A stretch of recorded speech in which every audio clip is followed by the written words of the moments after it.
نحمده ونصلي ونسلم على اشرف الانبیاء والمرسلین اما بعد فاعوذ باللہ السمیع العلیم من الشیطان الرجیم من ہمزہ ونفخہ ونفثہ۔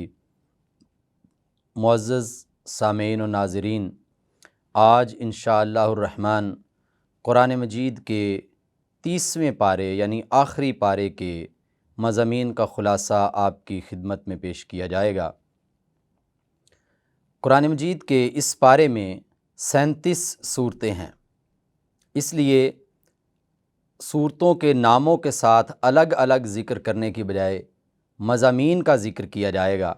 سب سے بڑا مضمون جو 30ویں پارے میں بیان کیا جا رہا ہے وہ قیامت ہے۔ ہر صورت جو ہے تقریباً کوئی 20 صورتیں ایسی ہیں کہ جن میں قیامت کا ذکر، قیامت اس کی مختلف نشانیاں، مختلف جو حالات و واقعات ہونے ہیں ان کا ذکر کیا جا رہا ہے۔ حضرات گرامی، پہلی صورت سورہ نبا کے اندر اللہ رب العزت ارشاد فرماتے ہیں، یوم ینفخ فی الصور فتأتون افواجا وفتحت السماء فکانت ابوابا وسیرت الجبال فکانت سرابا ان جہنم کانت مرصادا للطاغین مآبا۔ پھر اگلی صورت میں فرمایا والنازعات غرقا والناشطات نشطا والسابحات سبحا فالسابقات سبقا فالمدبرات امرا یوم ترجف الراجفہ تتبعها الرادفہ قلوب یومئذ واجفہ ابصارها خاشعہ یقولون آئنا لمردودون فی الحافرہ آئذا کنا عظاما نخرا قالوا تلک اذن کرۃ خاسرہ۔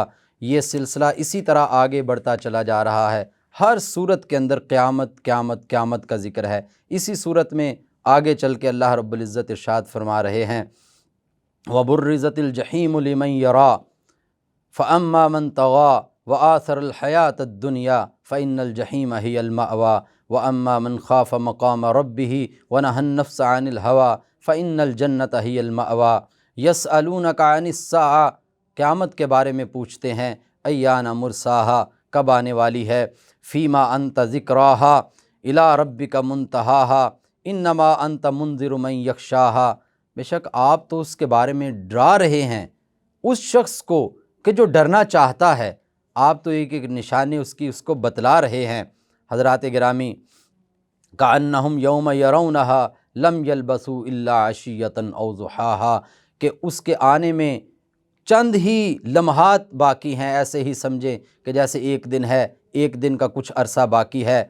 اور پھر اس کے بعد آگے اللہ رب العزت ارشاد فرماتے ہیں، اذا الشمس کورت واذا النجوم انکدرت واذا الجبال سیرت واذا العشار عطلت واذا الوحوش حشرت واذا البحار سجرت واذا النفوس زوجت واذا الموءودۃ سئلت۔ سوچنے کا مقام تو یہ ہے کہ قیامت والے دن پوچھا کیا جائے گا، جب اس زندہ درگور کی ہوئی بچی سے پوچھا جائے گا بِأَيِّ ذَنبٍ قُتِلَتْ، کس گناہ کی پاداش میں تجھے قتل کر دیا گیا تھا، کیوں تجھے زندہ گاڑ دیا گیا تھا۔ ہمیں یہ سوچنا ہے کہ ہم نے کون سی غلطیاں کی، کون سے گناہ کیے جن کے بارے میں قیامت والے دن پرسش ہونے والی ہے، ہمیں ان سے بچنے کی ضرورت ہے۔ اور قیامت کا ذکر تو یہ ہے، اذا الصحف نشرت واذا السماء کشطت واذا الجحیم سعرت واذا الجنۃ ازلفت علمت نفس ما احضرت۔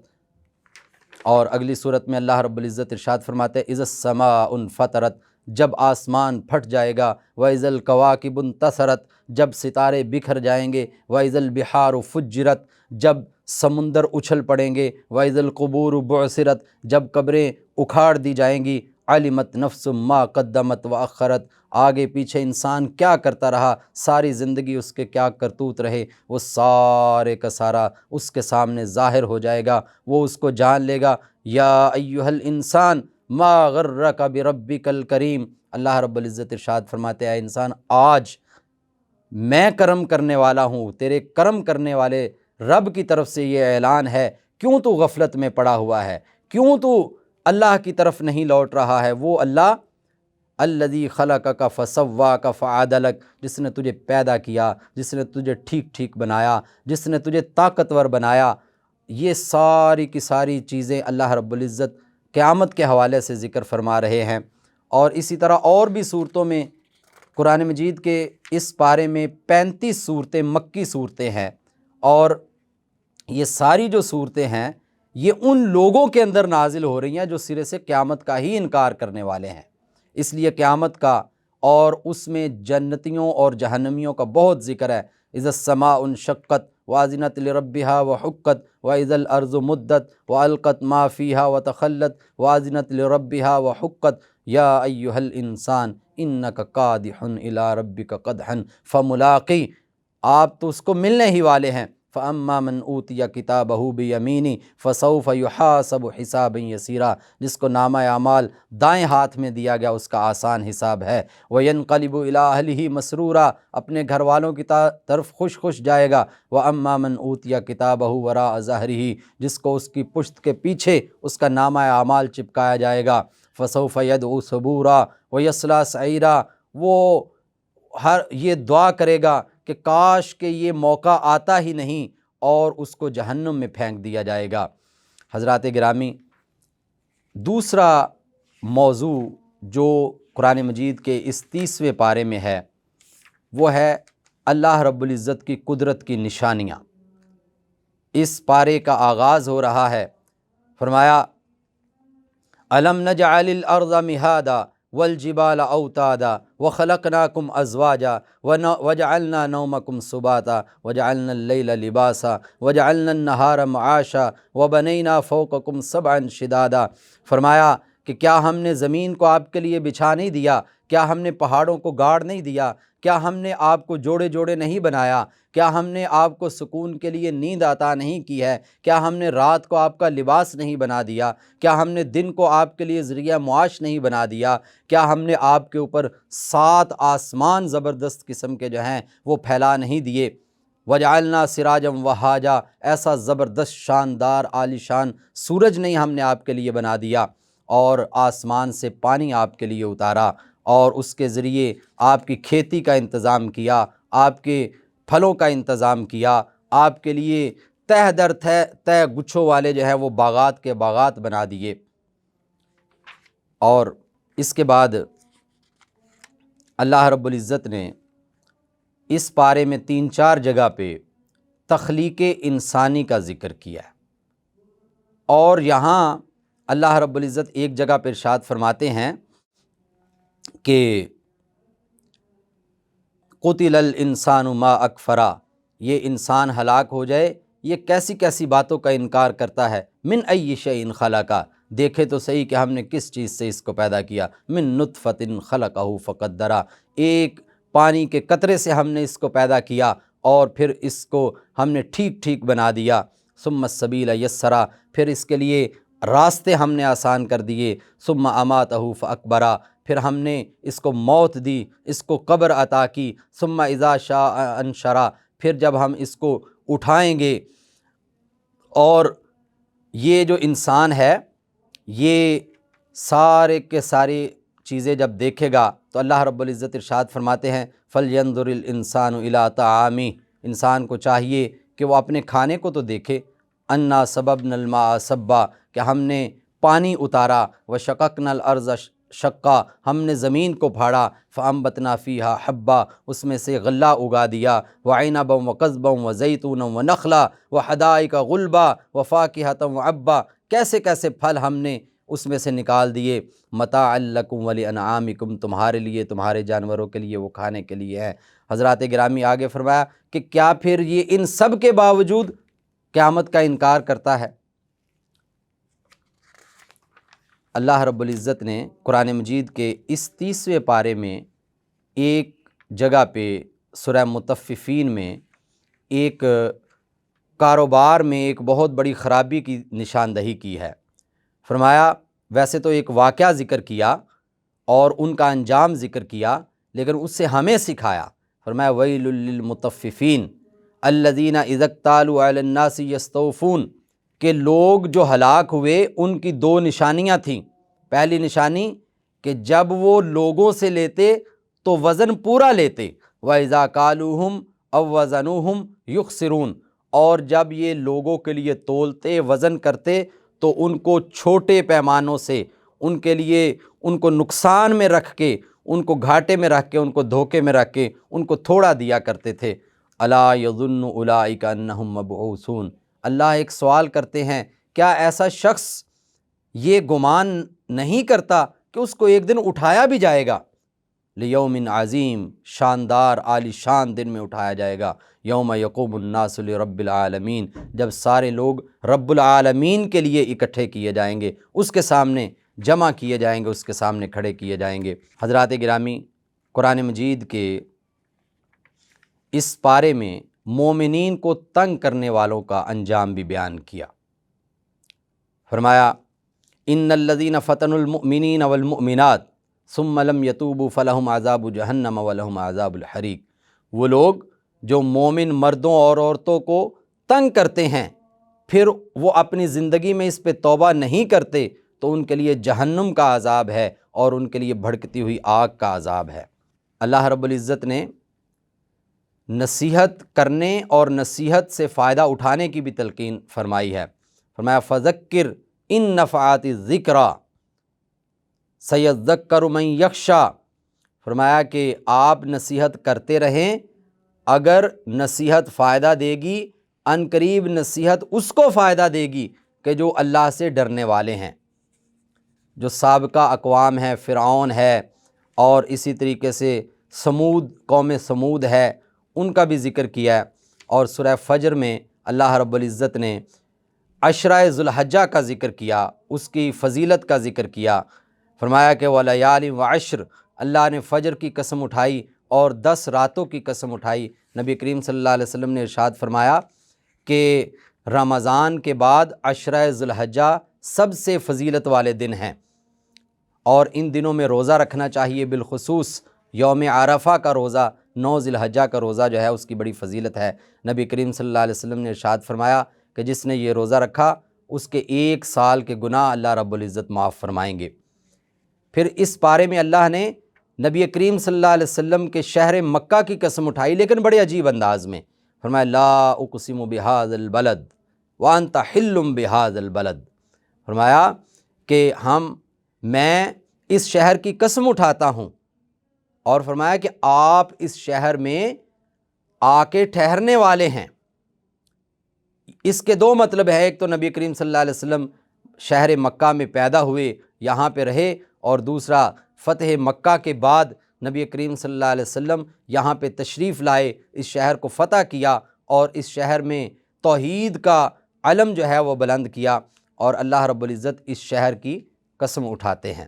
اور قسم اٹھانے کے بعد انسان کی تخلیق کا، والد کا، بیٹے کا ذکر کرتے ہیں، اور فرمایا کہ ہم نے انسان کو اس کے جسمانی ضرورتیں پوری کرنے کے لیے کیسے قدرتی طور پہ اس کو ہدایت دے دی ہے، تو پھر یہ کیسے ہو سکتا تھا کہ اس کی روحانی ضرورت پوری کرنے کا ہم انتظام نہ کرتے۔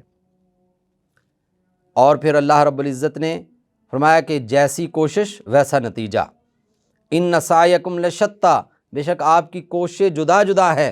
فاما من اعطی واتقی، جس نے مال خرچ کیا، اللہ سے ڈرتا رہا، وصدق بالحسنی، اور اچھے طریقے سے صدقہ و خیرات کرتا رہا، فسنیسرہ للیسریٰ، اس کے لیے آسانیوں کے راستے ہیں۔ اور واما من بخل واستغنی، جس نے کنجوسی کی اور لوگوں کی ضرورتوں سے بے نیاز ہو گیا، وکذب بالحسنی، اور اچھائی کا اس نے انکار کیا، فسنیسرہ للعسریٰ، ہم اس کو تنگی کی طرف لے جائیں گے۔ اس پارے کے اندر سورہ والضحیٰ بڑی شاندار صورت ہے۔ نبی کریم صلی اللہ علیہ وسلم نے ارشاد فرمایا کہ اللہ نے ہر نبی کو کچھ دعائیں عطا کی کہ جو وہ دعائیں اللہ ضرور قبول کرنے والے ہیں۔ ان میں سے ایک دعا میں نے قیامت کے لیے اپنی امت کی خاطر سنبھال کے رکھی ہے، وہ یہ کہ جب جنتی جنت میں، جہنمی جہنم میں چلے جائیں گے تو پھر میں اللہ سے کہوں گا یا اللہ میری امت تو بہت سی جہنم میں ہے، تو اللہ میری شفاعت قبول کرتے ہوئے بہت سے لوگوں کو جنت کا داخلہ عطا فرمائیں گے، لیکن میں راضی نہیں ہوں گا۔ یہ جو اللہ رب العزت نے ارشاد فرمایا ہے وَلَسَوْفَ يُعْطِيكَ رَبُّكَ فَتَرْضَىٰ، کہ ہم ان قریب آپ کو وہ دیں گے جس سے آپ راضی ہو جائیں گے، تو یہ وہ بات ہے کہ میں اللہ سے کہوں گا یا اللہ ابھی میں راضی نہیں ہوا، ابھی میری امت جہنم کے اندر موجود ہے، اور نکالے جائیں گے اور نکالے جائیں گے، حتیٰ کہ فرمایا کہ آخری وہ شخص جس نے زندگی میں ایک بار بھی لا الہ الا اللہ کہا تھا اس کو بھی جہنم سے نکال لیا جائے گا اور وہ جنت میں داخل کر دیا جائے گا، ساری امت محمدیہ بالآخر جو ہے وہ جنت میں چلی جائے گی۔ تو اللہ نبی کریم صلی اللہ علیہ وسلم نے فرمایا میں اللہ سے کہوں گا یا اللہ اب میں راضی ہوں آپ پہ۔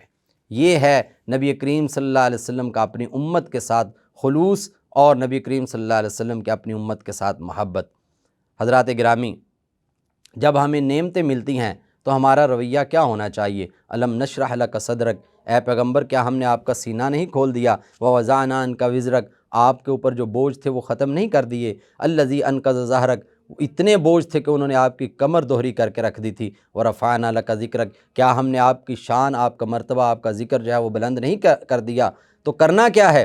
فَإِذَا فَرَغْتَ فَانْصَبْ، جب آپ کاموں سے فارغ ہو جائیں تو کھڑے ہو جائیں، وَإِلَىٰ رَبِّكَ فَارْغَب، اپنے رب کی طرف مائل ہو جائیں۔ جب نعمتیں ملتی ہیں تو عبادت کی طرف آئیں۔ سورہ کوثر میں بھی یہی ارشاد فرمایا، اِنَّا أَعْطَيْنَاكَ الْكَوْثَرَ فَصَلِّ لِرَبِّكَ وَانْحَرْ إِنَّ شَانِئَكَ هُوَ الْأَبْتَرُ، فرمایا کہ ہم نے آپ کو حوض کوثر عطا فرمایا، فَصَلِّ لِرَبِّكَ وَانْحَرْ، اپنے رب کے لیے نماز پڑھیں، اپنے رب کے لیے قربانی۔ اور اس پارے کے اندر پہلی وحی ہے، اقرأ بسم ربک الذی خلق، خلق الانسان من علق، اقرأ وربک الاکرم الذی علم بالقلم، علم الانسان ما لم یعلم۔ کتنے شاندار طریقے سے تعلیم کی اور جو تعلیم کے ذرائع ہیں ان کی تفصیل 5 جملوں کے اندر کیسے خوبصورت انداز میں پرو کے اور سمو کے رکھ دیا اللہ رب العزت نے۔ لیلۃ القدر کا ذکر ہے اس میں، انا انزلناہ فی لیلۃ القدر وما ادراک ما لیلۃ القدر، لیلۃ القدر خیر من الف شہر، 1000 مہینے سے زیادہ اس کی عبادت کا ثواب ہے۔ جبریل امین انبیاء پہ تشریف لاتے رہے، نبی کریم صلی اللہ علیہ وسلم کے بعد جبریل امین جو ہے وہ دنیا میں نہیں آئیں گے، لیکن ہر سال جب لیلۃ القدر ہوتی ہے تنزل الملائکۃ والروح فیہا باذن ربہم من کل امر، فرشتے جبریل امین کی قیادت میں زمین پہ آتے ہیں اور اللہ کی طرف اللہ کی اجازت سے ہر کام کے لیے وہ زمین پہ اترتے ہیں، اور فجر تک وہ رات کا پورا حصہ اذان فجر تک جو ہے وہ زمین پہ رہتے ہیں اور اللہ کی طرف سے جو انعامات ہیں لوگوں میں بانٹتے رہتے ہیں۔ آخر میں سورہ اخلاص، توحید خالص کا ذکر۔ مشرکین مکہ نے کہا اللہ کو تو ہم بھی مانتے ہیں اور اللہ کا ذکر آپ کر رہے ہیں، آپ کا اللہ کون ہے؟ آپ کا رب جس کو آپ اللہ کہتے ہیں وہ کون ہے؟ تو اس کا تعارف کروایا جا رہا ہے، قل هو اللہ احد، کہہ دیجئے کہ وہ اللہ جس کو تم بھی اللہ کہہ رہے ہو، ہم بھی اللہ کہہ رہے ہیں، وہ اللہ تو اکیلا ہے۔ اور پھر اس صورت کے اندر ایسا زبردست ماحول ہے، فرمایا اللہ الصمد، اللہ بے نیاز ہے۔ صمد وہ ہے کہ سارے جس کے محتاج ہیں اور وہ کسی کا محتاج نہیں ہے۔ اور پھر اس وقت مشرکین مکہ فرشتوں کو اللہ کی بیٹیاں کہہ رہے تھے، یہودی عزیر علیہ السلام کو اللہ کا بیٹا کہہ رہے تھے، اور عیسائی مریم علیہ السلام کو اللہ کی بیوی کہہ رہے تھے، عیسیٰ علیہ السلام کو اللہ کا بیٹا قرار دے رہے تھے، نعوذ باللہ۔ ان سارے لوگوں کی ایک ہی جملے کے اندر تردید فرمائی، لم یلد ولم یولد، اللہ کی نہ اولاد ہے نہ اللہ کسی کی اولاد ہے۔ اور پھر لوگوں نے کتنے اللہ کے شریک بنائے، ان سارے شریکوں کروڑوں اربوں جو بت، جو معبودان باطل ہیں، ایک جملے کے اندر ان کو ایسا زبردست جواب دیا، وَلَمْ يَكُنْ لَهُ كُفُوًا أَحَدٌ، اللہ کے برابر تو کوئی ہو ہی نہیں سکتا۔ حضرات گرامی، قرآن مجید تو ایسا سمندر ہے کہ جس میں اگر ڈوب جائیں، جس سے اگر ہم ہیرے موتی لال قیمتی نکالنا چاہیں تو صدیوں لگ سکتی ہیں، لیکن یہ ایک بہت ہی ادنا سی کاوش کی گئی ہے۔ اللہ رب العزت سے دعا ہے کہ اللہ ہماری اس کوشش کو اپنی بارگاہ ایزدی میں قبولیت کا شرف عطا فرمائے۔ وما علینا الا البلاغ المبین۔